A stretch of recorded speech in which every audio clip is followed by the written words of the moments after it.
Hello everyone, welcome back to the show. We're here at the Israel Film Festival in New York City. We had the opportunity to check out Brothers. Let's take a closer look. What inspired you to create this film? Because many years I going in Israel every time.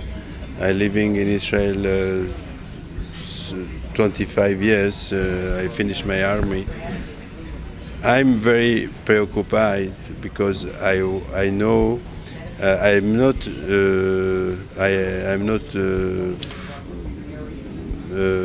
I like religious, but I don't like fanatism religious. Now I'm afraid for Israel. I'm afraid for the future from Israel. Where are we going? Where we go, Israel, from the objective when the state, a religious state, or democratic state, but this problem very big for me today in Israel. How long did it take you to put together, the actors and film, the whole production? The production is very, very special because I don't have producer. This is my retreat. This is my money.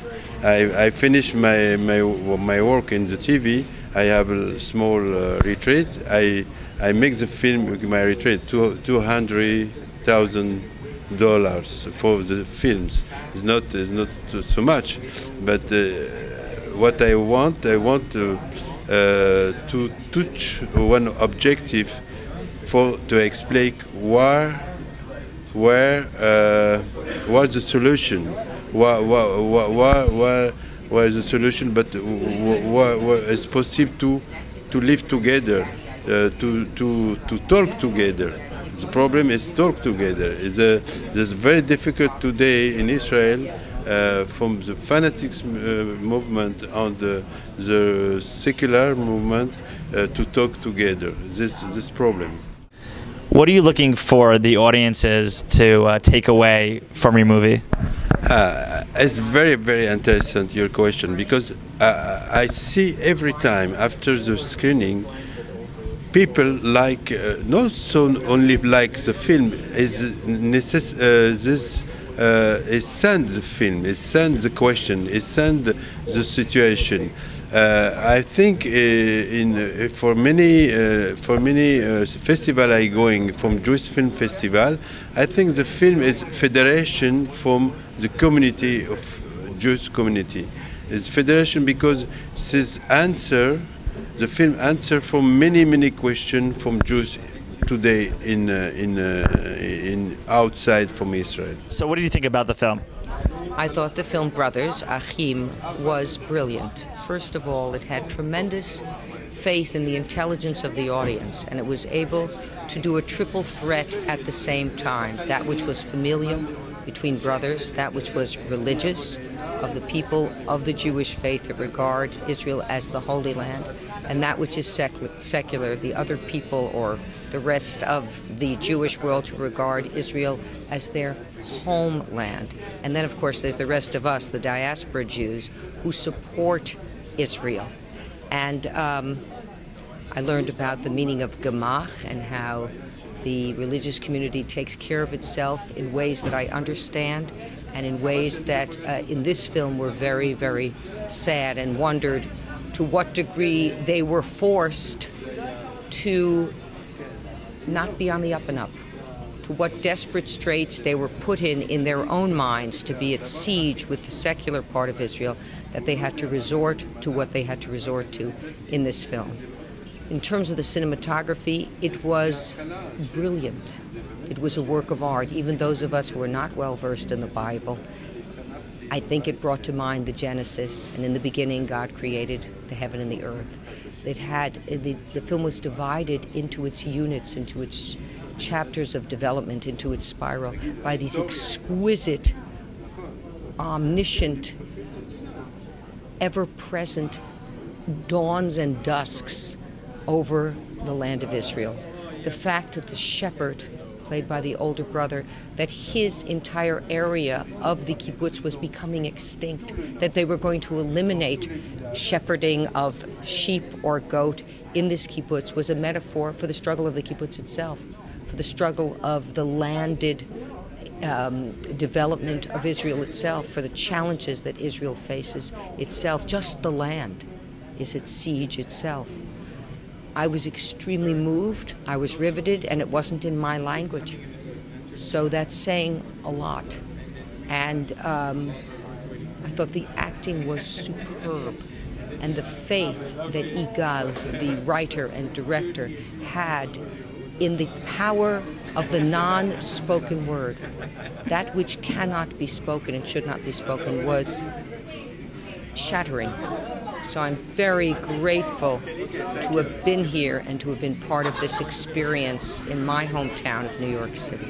So this is the 25th anniversary of the Israel Film Festival.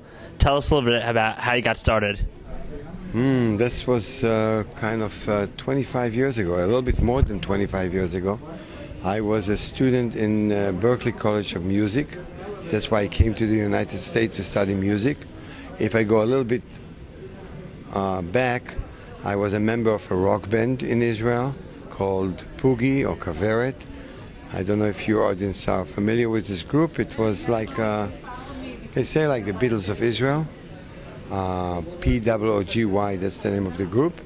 And then I acted in a couple of movies in the Jerusalem Theater, came to study music, and after a year I decided I want to change my professioncy and didn't see so much a future in the music because I've been there, and came up with the idea of to do a film festival and bringing and promoting Israeli films in the United States, but at that time was really, really in the beginning. So I decided to do the first Israeli Film Festival in New England for 4 days with 6 films.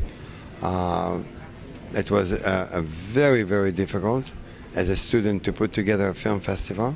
That probably at that time nobody wanted to see Israeli films, nobody knows what I'm talking about when I say Israel Film Festival or Israeli Film Festival, but end up being very successful. The Sunday was packed because one person came to me, a dentist, and said, I would like to, are you planning to take an ad in the Boston Globe? And I said, no, I don't have the finance. He said, I would like everybody in Boston to know about this festival and Israeli culture, and I'm going to put an ad on my account.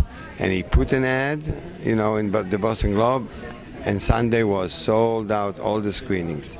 So this was the beginning.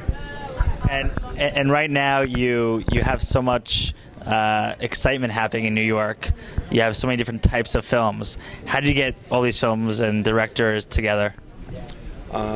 This is, it's basically the job of the executive director is to put the whole festival together. But I have other people that are helping me, from the program director, and also in Israel I have a program director. That's the challenge, to find all the films, to choose them, and to bring them to New York. And what are some of your favorite films in this year's festival? Oh, I'm very proud of the young filmmakers, the more independent, because right now in Israel there is a wave of young filmmakers. And this year's Israeli Academy Award that coming soon is in September. They have to choose the best Israeli film to send it to the Oscars. There's more than 31 or 32 Israeli films competing for the best Israeli film, and that's more than almost double what it used to be. And a lot of the films are young filmmakers, first film, independent films, with this camera that you have, or maybe a HD camera, writing a script and start shooting a film. So I think it's a very exciting time to see young filmmakers, young talent coming out of Israel. And what we're going to see tonight, it's a very good example, the film Tonight, that's the name of the film, by Roy Warner It's a very small independent film, and people really like it, and that's what's exciting for me. Not just this film, we have other films, The Matchmaker, Brothers that just people came out and really enjoyed, and many more films. I think that the Israeli film industry is making a major wave right now all over the world, doing extremely well in film festivals around the world. Yesterday was in the Palais in Cannes, an Israeli film in the competition playing. So I think that Israeli culture through the medium of film are doing extremely well, and I hope that next week will be even better than this week. We're doing very well right now in the festival, but we hope next week, when people really will hear about the films and see some of the films, will come out and enjoy Israeli films in New York.